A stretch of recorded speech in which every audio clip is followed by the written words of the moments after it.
So yeah, I'm Chuan-Zheng. People call me CZ or CZ. That's my initials. I run the data team here at Cami.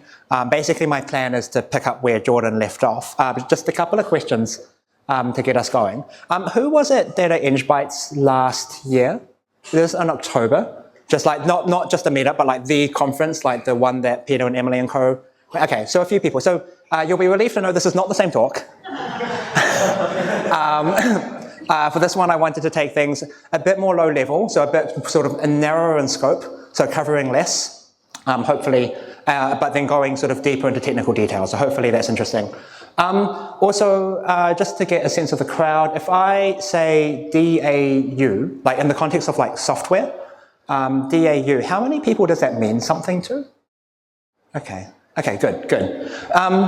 So the reason I'm asking, I actually I've spent my entire data career working for a software company, so I actually don't know how common that term is in other sort of areas of data. I've got an explainer in here, so we'll be fine. So I'm going to talk a bit about sort of, over the next kind of 15 minutes or so, my goal is to build up the rest of the data stack that we have, or at least a part of it. I won't get to all of it. What we've got there, where is it? Here it is. What we've got there, that top part, that's what Jordan was just talking about. So you already know all of that. Here was our existing infrastructure, including our production infrastructure. We'll get to that later. We'll start out here. And remember this story starts in 2021. So a bunch of stuff that I'm about to tell you is going to be outdated. Johnny will probably flinch multiple times. I'll try and point out where. But this is a bit about sort of how we built up from there. So let's get underway. So I'll first talk about active user queries. That's what DAU stands for, daily active users. I'll talk a bit more about that. I'll talk a little bit about other ingestion that we needed to do from our other databases, some optimizations, and then a bit about challenges. Okay, so firstly, what do we do with our data? Lots of things, but I just want to zero in on one really major metric. It's very common in software companies, daily active users. So software companies measure the success of their product by how many, well, among other things, how many unique users did something in their app during some period, say 1 day or 1 week or 1 month. So, if you take this kind of toy example here, just imagine you've got 3 users. Every time a user does something, I've just put a dot in a square. The days run across the page, so on Monday, we just had user A. On Tuesday, we had no one, so we've got 0. On Wednesday, the fact that user A did 2 things doesn't matter, they only count once. Yeah? Easy? Okay. Should be straightforward, right? This is a straight up count distinct problem on days. Yeah? Agreed? And that is exactly what we did. Notice there was no pre-aggregation in here. So actually, when we were running this on Postgres, we had all sorts of pre-aggregation going on. We had roll-up tables, all sorts of things so that we could query that data in reasonable time. Once we went to ClickHouse, all I've got here is just this, select the day, and then that unique exec, that's sort of ClickHouse's, there's more to it than this, but that's ClickHouse's version of a count distinct. There's several versions of it, which is why they have different names.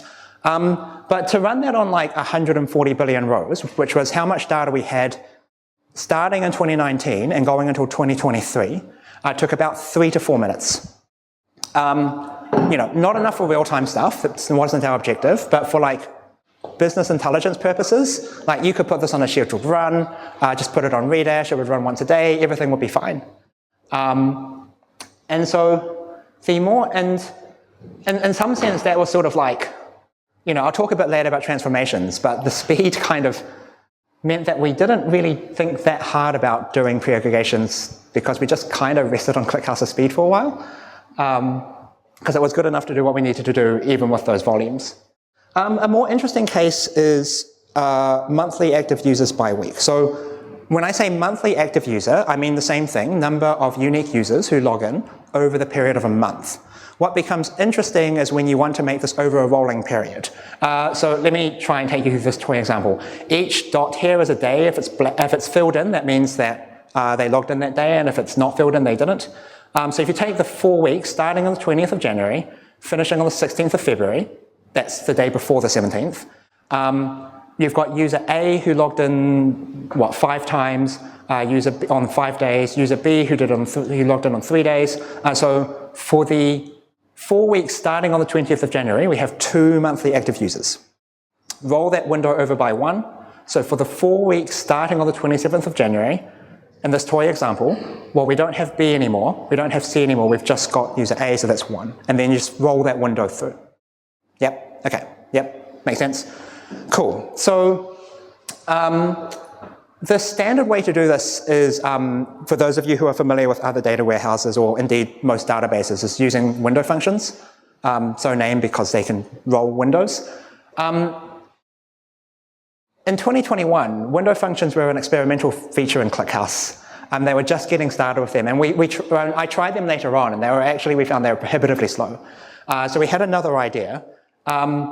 Let's take, for example, this event that happens on, say, February 19th, that's today, and just look at which 4 weeks periods that's in. So that's that orange dot there, and it's in the 4 weeks beginning on the 27th. You can see it falls in that bracket. And then on the 3rd, starting on the 10th, and starting on the 17th. Yep, so we just replicate that 4 times using something called an array join. So ClickHouse has quite good support for arrays. If you run an array join on it, it's like joining on the array.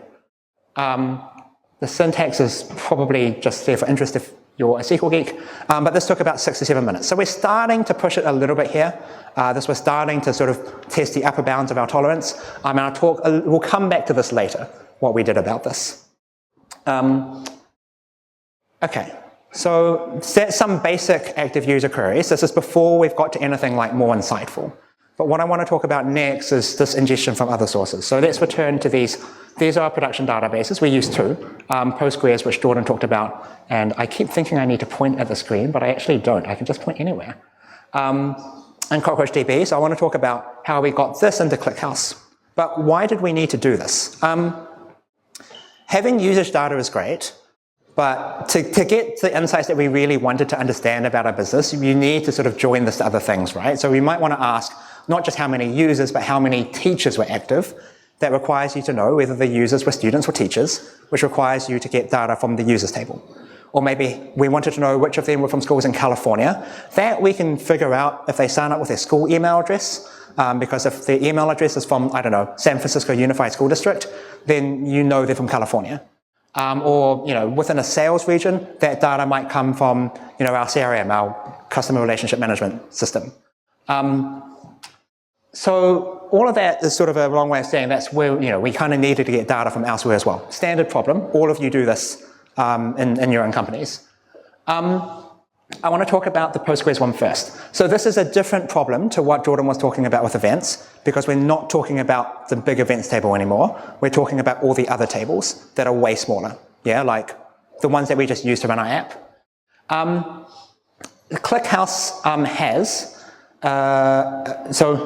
a feature called materialized PostgreSQL, where basically they follow the write-ahead logs of the Postgres server to materialize its own view within ClickHouse. And then from there, we just do a straight copy from there to ClickHouse's sort of native database format. That feature, I wouldn't recommend it.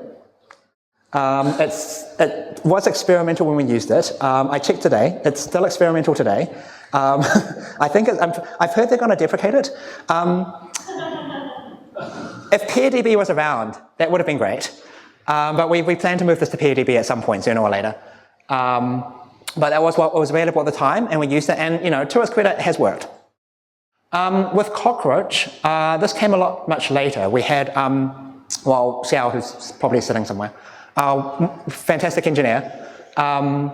He built, it turns out Cockroach itself, which is a transactional database, their change data capture can publish to a Kafka topic.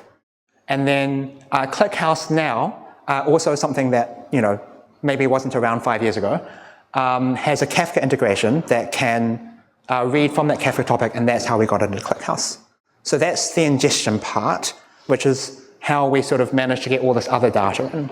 I've just drawn these arrows. There's also other data from things like our CRM going into Cockroach, and from there into ClickHouse. So we are starting to sort of build up all of this ingestion pipeline into our data warehouse. Wrong way. Okay, so some optimizations. Now that we've got this, we're in a better position to talk about some of the other queries we might be interested in running. For example, one of the things that we often like to ask is to understand how our product's used, either in terms of active users or other types of metrics, not just in our whole sort of, for everyone on the app, but for particular school districts. Both Jordan and I forgot to tell you what we do as a company, didn't we? Okay, so we do software for primary and secondary schools. So or nearly all our customers are schools and school districts, a lot of them in the US, but also internationally. So we're often interested in, take a particular school district, and people, sales staff will want to use this in renewal conversations. What is usage like for that customer? So here's one thing that you could do. You could take that data from the events table, the really massive one that Jordan was talking about, and join it to our users table, which we now have a copy of in ClickHouse, thanks to the last stuff, and use that to get to the domain ID and then filter on the domain ID. You have no idea how excited I am when Johnny said that joins were on the roadmap for 2025. David's dying to ask a question. This is the naive approach. You've got an X next to it. This suggests that you tried it first. Did you try it first? Jordan, what's the answer? Or was this just so stupid you didn't even bother? I've tried it with, so I wasn't around for this, but I've tried it with other things. Actually, we did try it first. Okay. Yeah, we didn't have domain ID on it first. Yeah. It was a while before we added it. Okay. I mean, we didn't, at first it was just like, we added it. And then it was like, oh, we'll join. We needed, we'll just do a join. And then, yeah. I mean, it's a very standard approach if you use the databases, right? Like, I hope you'll forgive me for thinking it was a good idea. It turns out sort of in sort of an OLAP database like ClickHouse, the standard, one thing that you can do, and I'd love for Johnny to tell me that there's a different way to do things nowadays, is to denormalize the table. So we now have a system that, as part of that custom consumer, inserts the domain ID along with the user ID into the events table. So that's one thing we did. The other thing is, remember what Johnny was saying about primary keys? We put domain ID in the table's order by statement. So now the whole table is sorted by domain. And there's some background work for how it deals with that as more data comes in. But because the table is now sorted by domain ID, we're avoiding joins, so it got way faster. And the domain-based queries are highly localized, so it no longer has to do sort of a full table scan. The strategy, of course, works mostly if nearly all your queries that are subsets of your users are related to domains. By domain, I mean email domain, by the way. Just think of it as a reference for a company. It doesn't work so well for other subsets of users, but there is sort of a reasonable workaround for this. Typically for most subsets of users, all the users will come from a very small number of domains. So we could then just figure out what those domains were separately and then include them in the filter as well. So that's optimization number one that I wanted to talk about. There's a bunch of others, but the second major one I wanted to talk about it's a bit more significant. So we started a project with DBT. We started a project using DBT, I should say, to add those kinds of transformations, those pre-aggregations to our pipeline. And the gist of it goes like this. So we had, you remember those 7-minute queries I was telling you about that I said tested our patience? The DBT, we used it to pre-aggregate daily into tables that do 1 row per user per day. Not 1 row per day. We wanted to keep the users separate so that we could continue to run other insights, breaking down by users and things. And that massively accelerates the daily active user and weekly active user queries. One of our engineers, Peru, she's sitting somewhere. She worked on this and did a fantastic job. So that query used to take 3 to 4 minutes, which I said was impressively fast, given that it goes through 140 billion rows. Now it's a second. with MAU by week, the more complicated version, it actually turned out this wasn't enough. We needed to do like further steps. You couldn't just derive from this efficiently. One thing that's kind of funny about this journey, so we use, who uses DBT, by the way? I'm just kind of, so quite a few people, right? So DBT, the DBT ClickHouse plugin, that's maintained by ClickHouse, I think, right? Someone back me up on this, yes. And one of the things that we needed to do was overwrite existing data in it, because we have sort of, we update retrospectively for up to 2 weeks. And that requires an incremental strategy that at the time wasn't supported. So we actually spent a few months trying to figure out what we could do to work around that. And then in August last year, they released it. Well, they released a mostly a partial implementation of it, but it was close enough that we could kind of figure out what we needed to modify about it. And I was going to come here and tell you that it's not supported, but we've got, we figured out how to deal with it. We figured out how to work with multi-node clusters. So I checked yesterday. Turns out that feature was released on Monday. So it's there now, but it was sort of a fun ride being on sort of the forefront of that kind of development. And that is our data set. Now there's stuff on the right there that I haven't talked about. I'm not planning to, but there's basically a reverse ETL system. And also, we don't really use Redis anymore. We've kind of moved on to Hex, which is sort of like a Jupyter on steroids kind of thing. But the last thing I want to talk about is some challenges. So these are sort of like at a higher level, some of the major challenges that our team still faces. We went into this first one, transformations require definitions. We went into this transformations project thinking, we've been doing all these queries for a while now. We've got sort of a bunch of boilerplate query code that we've been dying to put into, to codify and get into DBT. So surely we just wrap them up in a bow and chuck them in, right? Turns out we would learn that because we were sort of making these formal, because we were sort of making them, well, more concrete and more reusable, exactly. We had slightly higher standards, so we found we needed to tighten up even just things like who was a student and who was a teacher, which you'd think would be quite easy, right? Like you can look at someone and tell whether they're a student or a teacher.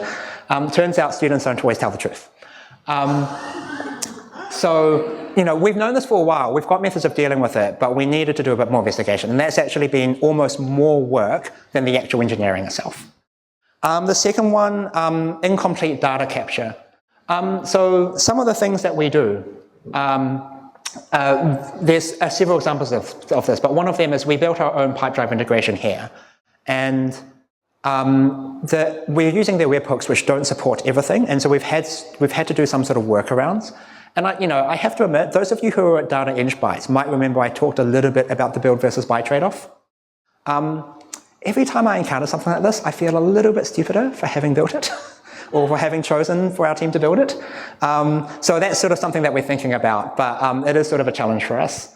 And the third one is almost a good problem to have in some sense. I've sort of written accessibility requires data literacy. When we were like a 30, 40 person company, you were sort of in close contact with everyone, and it was easy to keep everyone on the same page. Our company now is upwards of 110 people, I think. And we're at that point now we can't just publish something and expect to talk to everyone in person who's using it. I've written data literacy there. I kind of mean something a bit more than just like basic data literacy. I also mean the specifics of the metrics that we're publishing, like what they mean and what their limitations are. In some sense, this is sort of the signs of a growing company. So it's a nice problem to have, but it is, of course, a problem. I always used to go to these like meetups and conferences like 2 years ago and hear people talk about this and wonder what they were going on about. And I think now I'm starting to see it as we're going. So if that's the kind of thing that sounds like your challenge, can I introduce you to our lovely office? So we're on the lookout for a data engineer to join our team. So if that's you, or might be you, or you might be looking for a change, we'd love to hear from you. There's several of us around, or you can come and talk to me. But yeah, that's all. And you can see we have a lot of fun in the office and work sometimes. Yeah, that's all I had to say. Yeah, so